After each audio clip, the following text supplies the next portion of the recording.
আসসালামু আলাইকুম রহমাতুল্লাহ। সম্মানিত দর্শক শ্রোতা ভাই ও বোনেরা, কাছের দূরের দেশ প্রবাসের যারা যেখান থেকে আজকের ভিডিওটি দেখতে আসছেন সবাইকে অসংখ্য অসংখ্য ধন্যবাদ।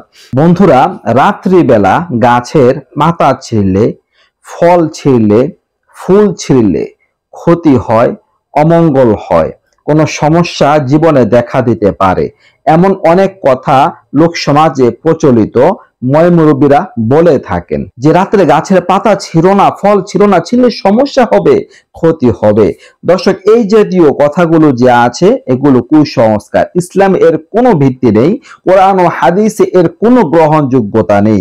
যদি কোনো মুমিন মুসলিম এটা বিশ্বাস করেন যে গাছের পাতা ছিঁড়লে সমস্যা হবে, ফুল ছিঁড়লে ক্ষতি হবে, ফল ছিঁড়লে অমঙ্গল হবে, কেউ যদি একথা বিশ্বাস করেন তাহলে তার ঈমান থাকবে না, তার ঈমানে দুর্বলতা দেখা দেবে। একজন ব্যক্তি যিনি আল্লাহ তাআলার প্রতি বিশ্বাস রাখবেন, প্রকৃত যিনি মুমিন হবেন, তিনি এগুলোকে কখনো বিশ্বাস করতে পারে না, সাপোর্ট করতে পারে না। তাওয়াক্কুল আলাল্লাহ, ভরসা শুধুমাত্র আল্লাহ তাআলার প্রতি হতে হবে।